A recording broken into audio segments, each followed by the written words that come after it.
Alhamdulillahi Rabbil Alamin. Lahu ni'mah wa lahu al-fadl wa lahu al-thana'u al-hasan. Salawatullahi al-barri ar-rahim wal malaikati al-muqarrabin ala sayyidi al-mursalin. Sayyidina Muhammad al-hashir al-aqib. Allahumma allimna ma jahilna wa dhakkirna ma nasina wa anfa'na bima 'allamtana wa zidna 'ilma. ونعوذ بك من حال أهل النار ونسأل الله العظيم أن يجعل نياتنا خالصة لوجهه وأن يحسن لنا الختام وأن يوفقنا لما يحبه ويرضى لله تعالى. Donc on s'est arrêté, on a terminé, on va reprendre à partir de là avec la parole de l'auteur rahimahullah quand il dit kana wala makan kawwana al-akwan wa dabbara az-zaman la yataqayyadu biz-zaman wa la yatakhassasu bil-makan. Allah existe de toute éternité alors qu'il n'y avait pas d'endroit. Il a fait exister les êtres et il a créé le temps.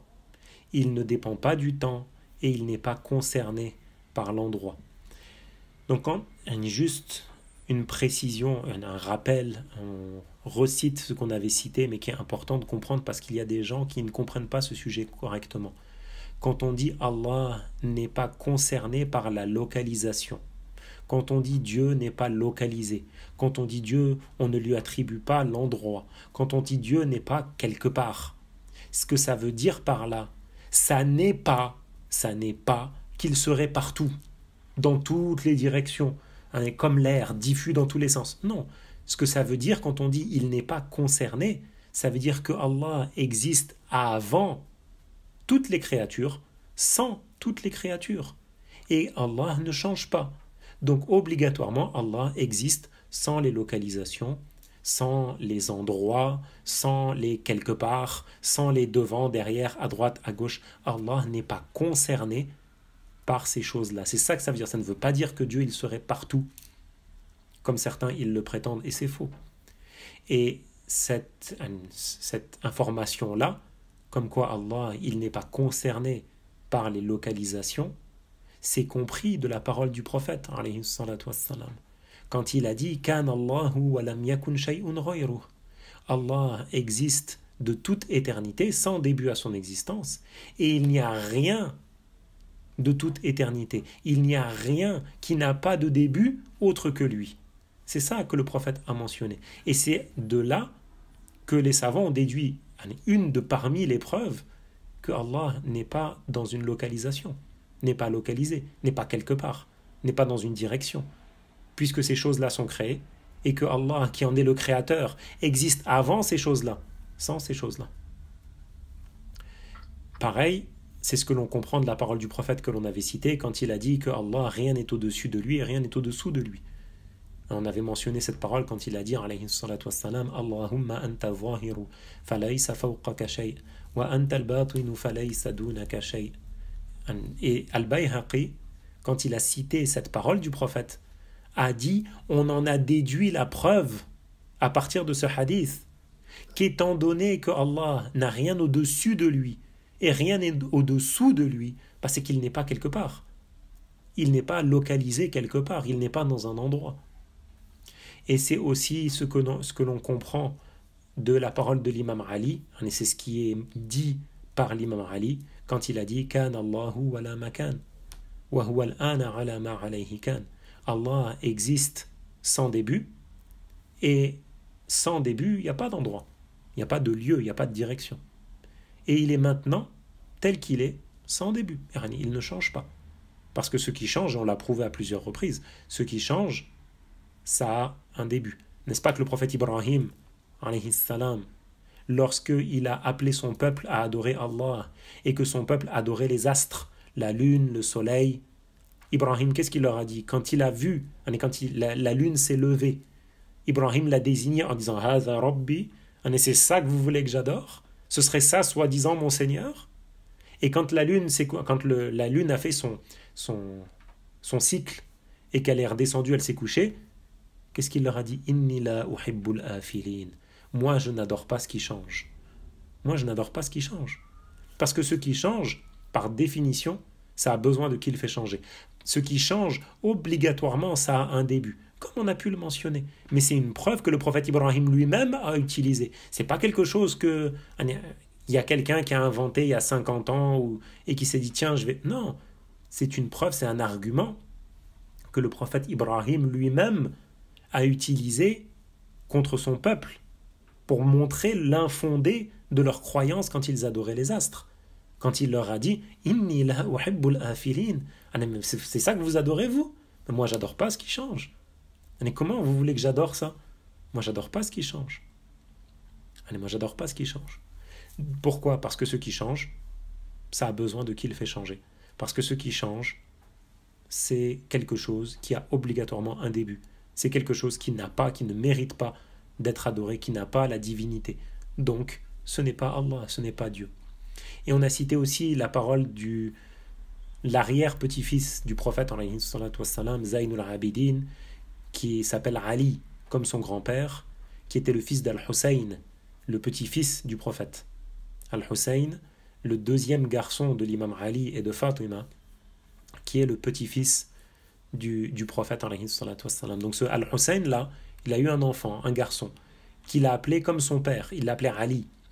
Et ce Ali là, qu'on appelle Zaynul Abidin, parce qu'il était quelqu'un qui faisait beaucoup d'actes d'adoration. On l'appelle l'imam Sajjad, parce qu'il se prosternait beaucoup, parce qu'il faisait beaucoup de prières. Il a dit Subhanak la yahwika makan. Donc il a dit, oh Allah, tu es exempt d'imperfection, tu n'es pas contenu dans une direction, dans un endroit. Et autre que ça, on a cité de nombreuses autres paroles qui vont dans ce sens de ce que l'on dit ici, que ce soit donc des ayats du Coran, que ce soit des hadiths, mais même par la suite, ce que les compagnons ont dit, ce que les savants musulmans ont dit, pour s'attacher à ça, et pour défendre la croyance que le prophète a transmise, parce qu'encore une fois, ce qui fait que la personne est musulmane, c'est sa croyance. N'est-ce pas que dans le Coran, il est mentionné le verset Innamal mu'minuna alladhina amanu billahi wa rasulih. Certes, le croyant, c'est celui qui a cru en Dieu et qui a cru en son prophète. C'est lui le croyant. Dans le Coran, Allah ne nous a pas appris que le croyant, c'est celui qui a un nom arabe. Dans le Coran, Allah n'a pas révélé à son prophète Muhammad que le croyant, ce serait celui qui serait d'un certain rang social, ou d'une certaine famille, ou d'une certaine région, non. Le croyant, le musulman, c'est celui qui croit en Allah et qui croit en son prophète, au prophète de son époque. Que tous les prophètes sont musulmans, oui, mais lui, il reconnaît le statut de prophète du prophète de sa communauté à lui. Et le prophète de notre communauté à nous, c'est le prophète Muhammad. Donc le musulman, c'est celui qui croit en Dieu et qui croit en Muhammad correctement. C'est pour ça que les savants, ils défendent la croyance musulmane avec force. Parce que c'est ce qui fait notre identité. C'est ce qui fait qu'on est musulman. La personne est musulmane par sa croyance. Si tu perds la croyance, qu'est-ce qui te reste, mon frère? Si ta croyance, tu l'oublies, qu'elle disparaît, qu'elle s'en va, qu'est-ce qui va te différencier alors des non-musulmans, du commun des gens qui ne sont pas musulmans? Si ta croyance, tu l'oublies, tu ne sais plus ce que c'est. D'où le fait que le prophète, il a dit « Afdalul a'mal, imanun billahi wa rasuli » La meilleure des œuvres que peut faire la personne, c'est de croire en Dieu et de croire en son prophète. C'est le meilleur des actes dans l'absolu. Il n'y a pas un acte que tu peux faire qui soit meilleur que le fait de croire en Allah et le fait de croire en son messager. Pourquoi? Parce que si la personne, elle te dit « Ouais, mais moi je jeûne », il ne croit pas, lui. Il te dit « Je ne crois pas, mais je jeûne ». Oui, ok, tu auras fait Wet Watcher. Tu n'auras pas mangé, tu n'auras pas bu, tu auras fait un jeûne pendant la journée. Ok. Sauf que tu ne reconnais pas l'existence de celui qui t'a donné la capacité de jeûner. Tu ne reconnais pas, tu nies l'existence de celui qui donne les récompenses pour les actes d'adoration aux croyants. Tu nies l'existence de celui qui fait que tu respires, de celui qui fait que ton cœur il bat dans ta poitrine. Tu nies l'existence de celui qui fait que tu es sorti du ventre de ta mère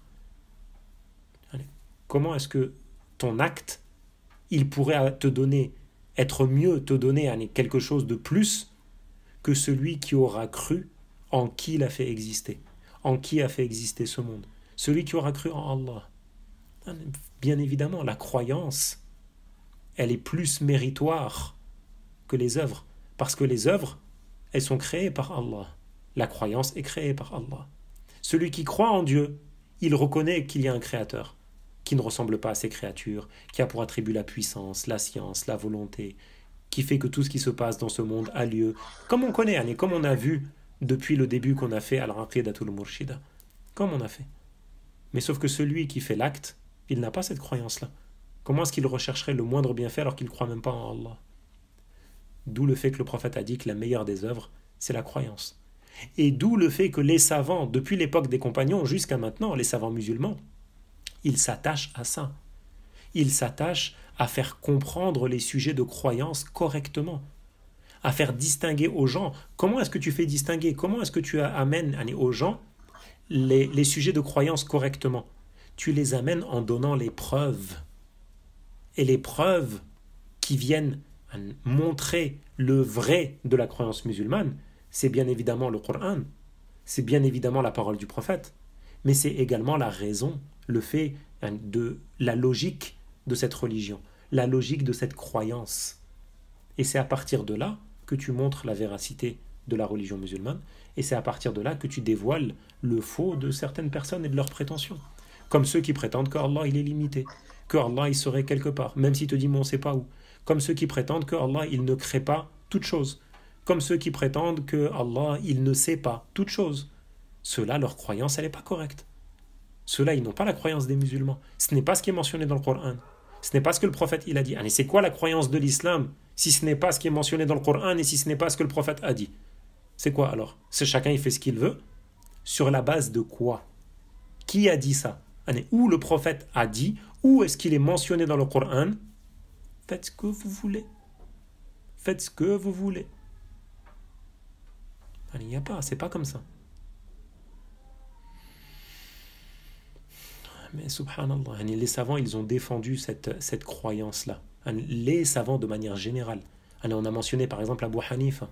On a parlé du fait qu'Abu Hanifa, l'imam Abu Ja'far al-Tahawi, dans son traité de croyance, Al-Aqidatu al-Tahawiyya, il a rapporté, il a cité ce qu'enseignait Abu Hanifa comme croyance, qui était la croyance de tous les musulmans. Ibn Jarir al-Tabari, même chose. Al-Maturidi, Al-Ash'ari, même chose. L'imam Malik, même chose. Tous les savants qu'on a pu citer dans ce cours ou dans les cours généraux, quand on a parlé de Ahmad Bamba, même chose. Quand on a tous ces savants-là, Al-Habib Omar, même parmi les savants contemporains, et ceux qui étaient encore vivants il n'y a pas très longtemps, ou ceux qui sont encore vivants maintenant, tous ces savants-là, ils ont tous enseigné la même croyance, celle avec laquelle le prophète il est venu. Celle sur laquelle sont tous les musulmans à notre époque. Parce qu'il n'y a pas un musulman qui est sur autre que la croyance sur laquelle le prophète était. Quoi que prétende cette personne. Quoi qu'elle prétende. Même si elle dit non, mais moi, je suis musulman, parce que regarde, c'est marqué sur ma carte d'identité, et il croit que Dieu c'est une statue, et il adore cette statue. Et comment est-ce qu'il va être musulman celui-là? Même s'il dit non, mais moi je suis musulman. Mais c'est contraire au Coran. Allah est celui qui a créé les endroits. Allah est celui qui a créé le temps. Allah est celui qui a créé l'écoulement du temps. Dieu, c'est lui qui a créé le temps. C'est Dieu qui a fait exister les créatures en relation les unes par rapport aux autres, certaines avant, d'autres après, d'autres au même moment. C'est ça le temps. C'est ça qui est visé quand on dit Dieu est le créateur du temps. C'est Dieu qui fait que les créatures entrent en existence par rapport les unes aux autres. Même temps, avant, après. Qu'est-ce qu'on a dit au sujet du temps? Si vous vous souvenez, on avait parlé du temps, on avait donné la définition du temps, en disant que le temps, c'était une unité de mesure. Le temps, c'est une unité de mesure qui nous sert à définir une créature en fonction d'une autre. Je suis venu avant mon frère. Le temps me permet de dire que moi j'étais là, il n'était pas encore là. J'étais avant. Mon frère est venu après moi. Je sais que quand lui est venu, moi j'étais déjà, etc. Donc le temps, c'est une unité de mesure entre deux créatures, Allah, il est le créateur des créatures. Donc il n'est pas concerné par le temps. Point. C'est ça que ça veut dire ici. Dieu n'est pas sujet, il n'est pas concerné ni par le temps ni par l'écoulement. Il est le créateur de toutes les créatures. C'est lui qui les a fait passer de l'inexistence à l'existence. Donc il existe avant les créatures, il n'a pas besoin des créatures. Et on n'attribue pas à Allah un attribut des créatures.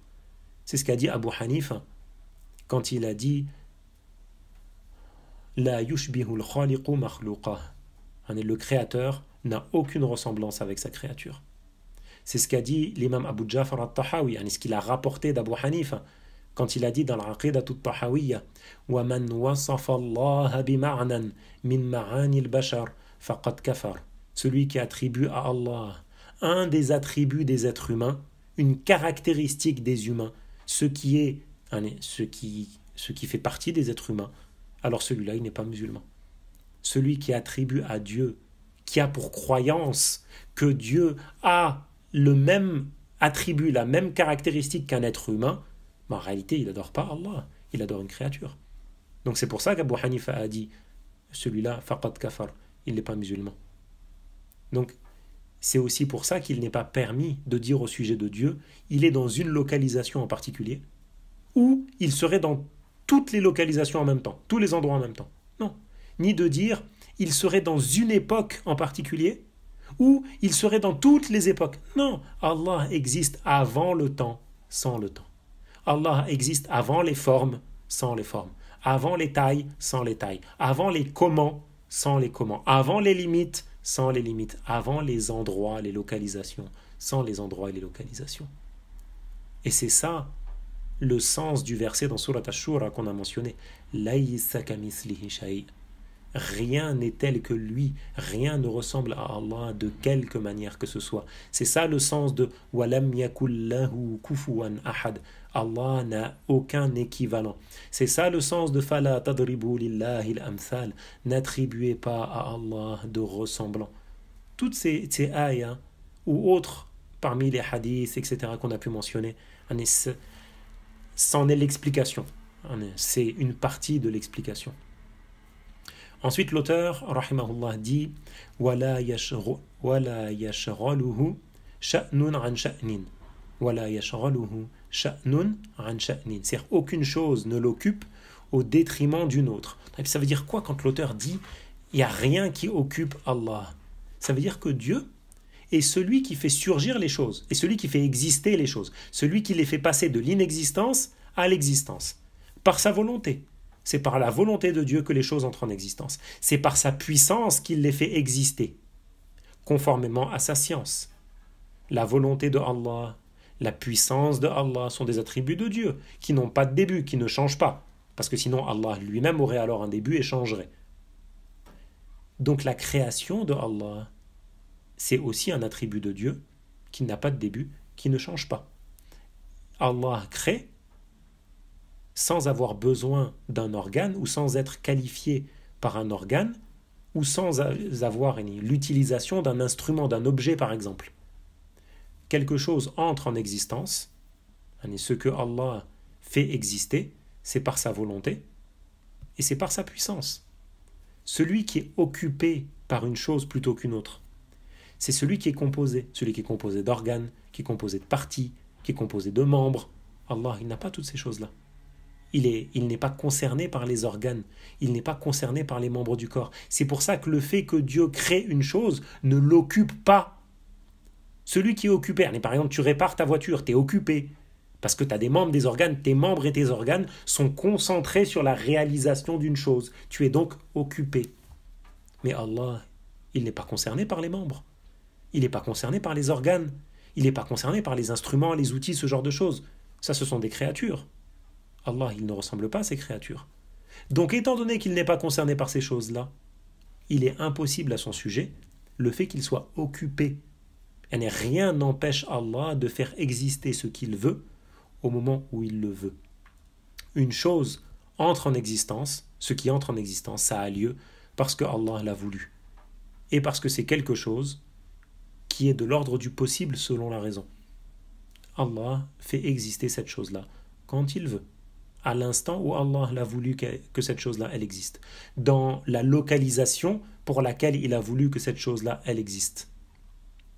C'est ça que ça veut dire quand l'auteur, il dit ici, aucune chose ne l'occupe au détriment d'une autre. Allah a créé toutes choses, les naissances des êtres humains, mais pas quelqu'un, il dit ou il pense ou il croit, ah, mais soi-disant, si Dieu, alors il est en train de faire exister ou de créer quelque chose, alors il serait occupé pour faire autre chose, et soi-disant c'est pour ça qu'il y a du mal, hein, c'est parce que Dieu il était occupé à faire du bien, et donc il a été occupé. Non, non, non, celui qui est occupé, c'est l'être humain, c'est celui qui a des organes.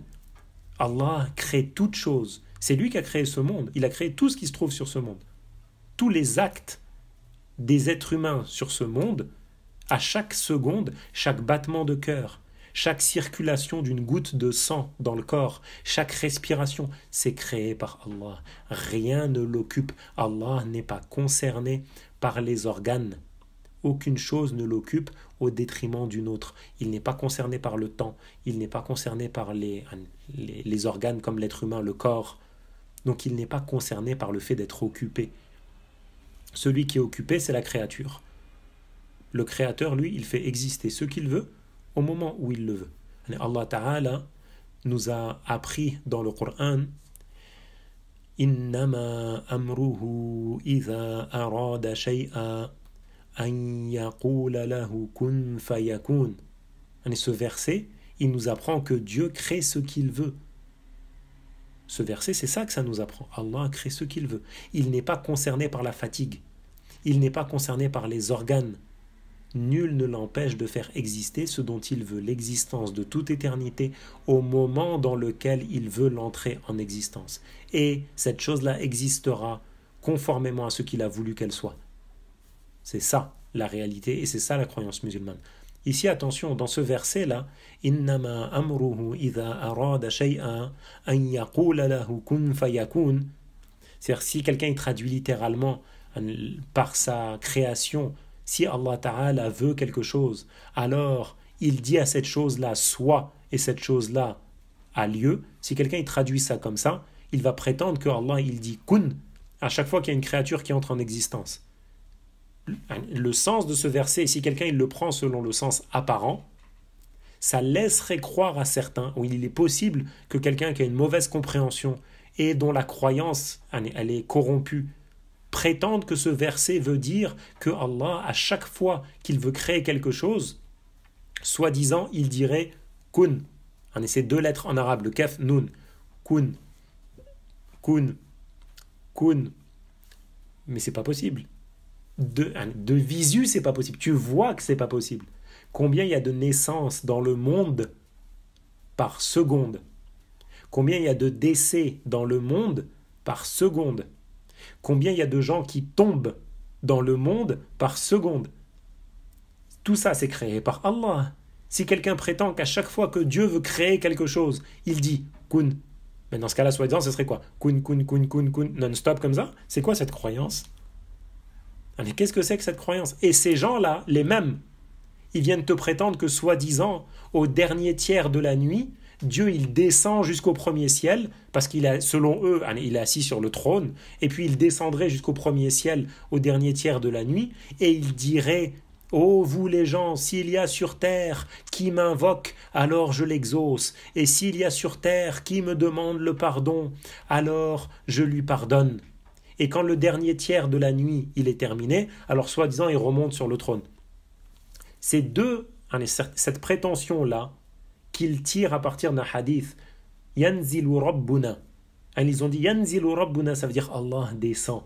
Non, Yanzilu Rabbuna, ça veut dire Allah ordonne à un ange de descendre.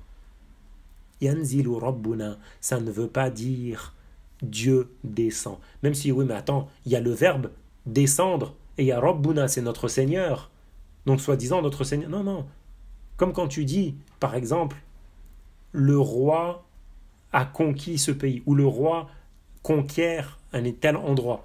Et ça veut dire le roi lui-même, il est parti avec sa petite épée conquérir l'endroit. Non, il a envoyé son armée. Mais c'est sur ordre du roi que l'armée est partie. Et on va dire le roi a conquis telle région. On ne dit pas un tel dans l'armée, un tel dans l'armée, un tel, un tel, un tel, un tel. Et tu fais la liste comme ça de tous les gens de l'armée pour venir dire, de l'armée de ce roi-là, pour venir dire, ils ont tous conquis. Ben non. Tu dis, le roi a conquis l'endroit. Stop. Eh bien, yanzilu rabbuna, ça ne veut pas dire notre Seigneur, il descend. Non. Parce que la descente, c'est un changement. Ça implique le fait de partir d'un endroit pour aller vers un autre endroit. En plus de ça, comme on a dit dans d'autres cours, le ciel, il est beaucoup plus petit, beaucoup plus petit que le trône, al-Arsh, qui est le toit du paradis et qui est au-dessus des 7 cieux. Donc prétendre que Dieu descendrait du trône vers le ciel, ça implique la localisation, ça implique le changement, ça implique le rétrécissement. C'est quoi cette croyance? Qu'est-ce que les gens, ils adorent quoi? Ils adorent un chewing-gum? Ça part, c'est très grand, puis ça s'étire jusqu'au premier ciel en devenant... Qu'est-ce que c'est ça? Et en plus de ça, soi-disant, ils disent que Dieu, il est tout le temps en train de dire kun, kun, kun, kun pour faire exister les choses, mais en même temps, ils disent que Dieu, il descend dans le ciel le dernier tiers de la nuit, et puis il dit, oh, vous les gens, s'il y a quelqu'un qui... Mais dis-leur, mais c'est toujours le dernier tiers de la nuit quelque part. Là, actuellement, en France, il est 21h. Mais si tu vas en Asie, il doit être peut-être 3h du matin. Ouais, 2h, 3, ça dépend des pays de toute façon. 3h, 4h, c'est le dernier tiers de la nuit, quelque part vers l'Asie. Et puis ça va se décaler pour venir jusqu'à l'Europe, puis ça va se décaler pour aller vers les Amériques, et puis ça va... Donc c'est toujours le dernier tiers de la nuit, quelque part. Donc leur prétention, c'est d'un côté, ils prétendent que Dieu, il est tout le temps en train de dire kun, kun, kun, kun, kun, kun, et puis en même temps, ils prétendent qu'il est tout le temps en train de faire l'ascenseur, monte, descend, monte, descend, monte, descend, monte, descend, pour dire, bon, quelqu'un qui m'exauce, hop, puis remonte, puis redescend, hop, s'il y a quelqu'un qui m'exauce. C'est quoi cette croyance? Et en même temps, kun, kun. Qu'est-ce que c'est que cette croyance? Qu'est-ce que c'est que cette prétention? Et il y a des gens qui prétendent, c'est ça que le prophète a enseigné. Imagine-toi, à l'époque, un homme, ou même maintenant, un homme vient te voir, et il te dit, je suis prophète, envoyé par Dieu pour t'appeler pour appeler les gens, toi entre autres, à croire en lui, à croire en Dieu. Et il te dit, la croyance dans laquelle tu dois croire, c'est dans quelque chose qui monte et qui descend au dernier tiers de la nuit, pour dire, oh, celui qui m'invoque, au dernier tiers de la nuit. Donc en fait, il est tout le temps en train de faire ça. Et en même temps, il te dit, et ce créateur-là dans lequel tu dois croire qu'il est toujours en train de dire kun, kun, kun, kun à chaque fois que quelque chose a lieu. Quand tu vas entendre ça, tu vas lui dire quoi, celui-là? Tu vas lui dire, oui, alors, tu vois, tu vas tout droit.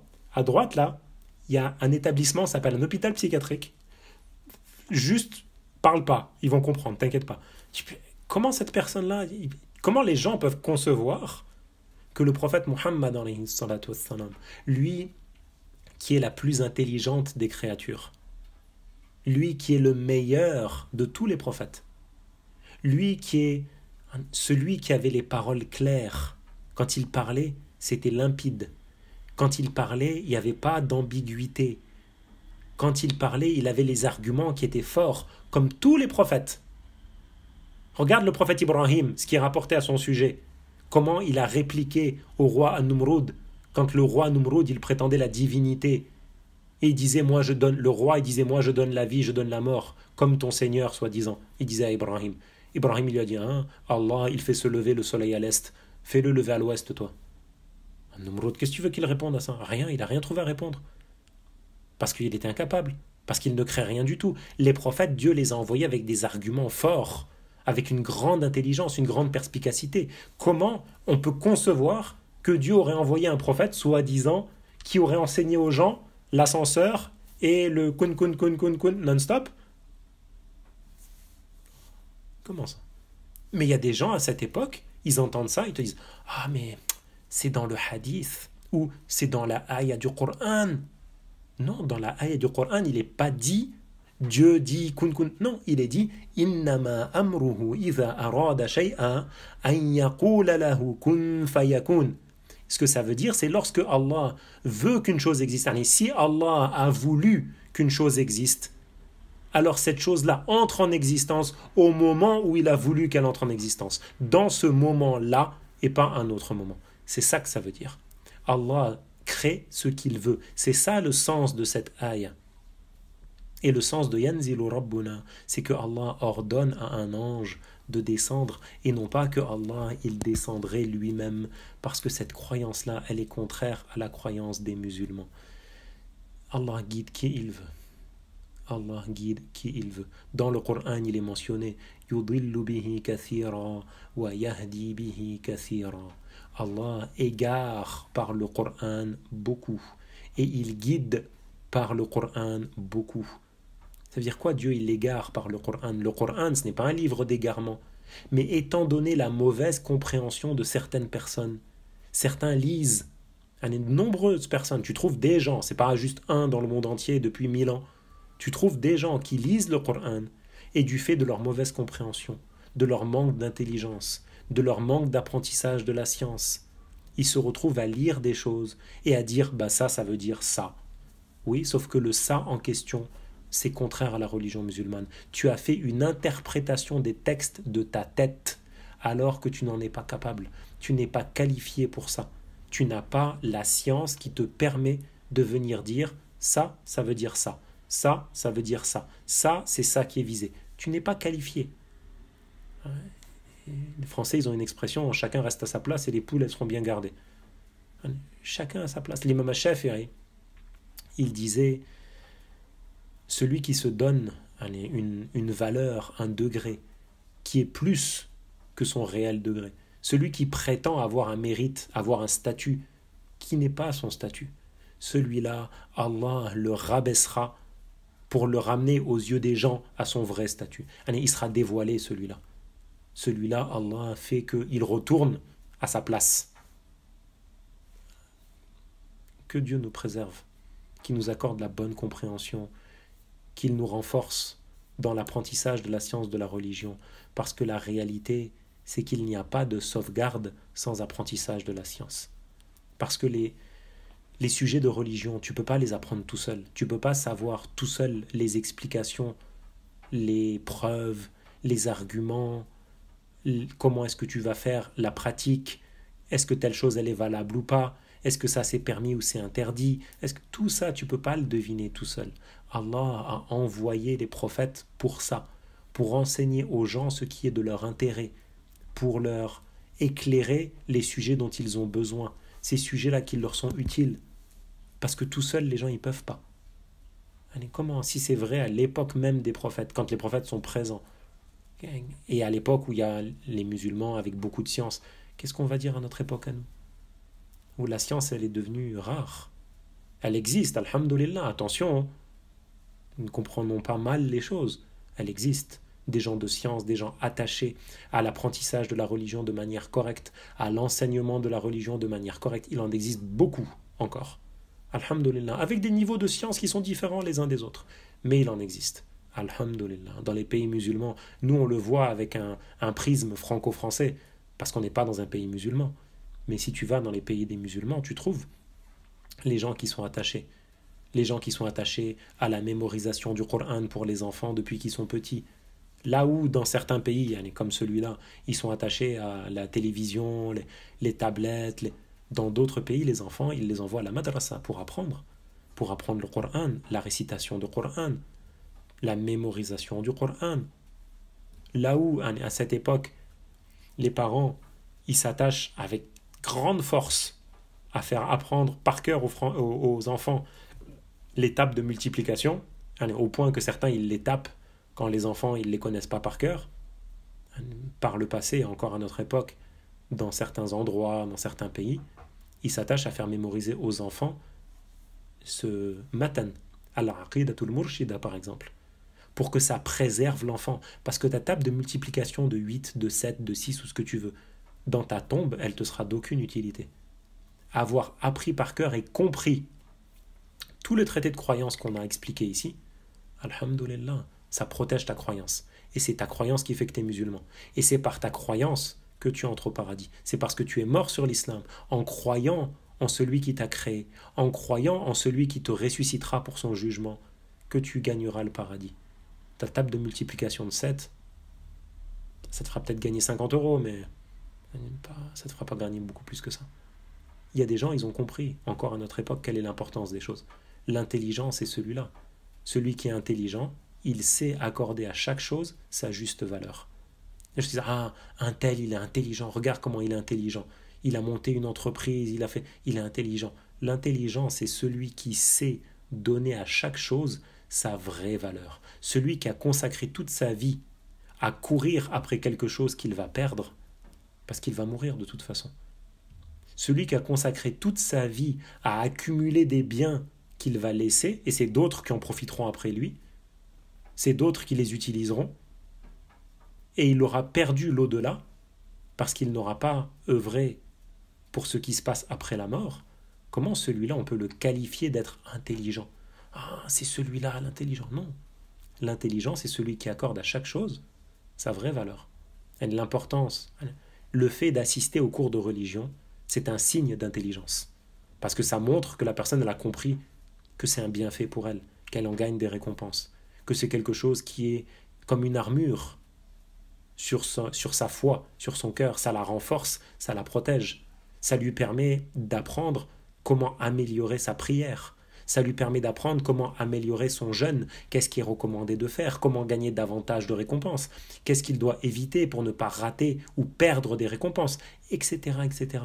Mais ça, c'est celui qui est intelligent qui le fait. Celui qui a compris que cette vie-là, on est de passage. On est de passage. On n'y restera pas éternellement. Et quand on la quittera, on n'y emmènera rien avec nous des biens que l'on aura acquis pendant cette vie. Ce qu'on va amener avec nous, ce sont nos œuvres, ce sont nos actes. Si tu as fait du bien, c'est en ta faveur. Si tu as agi en mal, c'est contre toi. C'est ça que l'on comprend dans Surat Al-Baqarah. Laha ma kasabat wa alayha ma ktasabat. La personne, elle a en sa faveur le bien qu'elle a acquis et elle a contre elle le mal qu'elle a acquis. Que Allah Ta'ala nous accorde le bien et qui nous accorde d'accumuler les récompenses et de mourir dans un bon état. On s'arrête ici, Inch'Allah.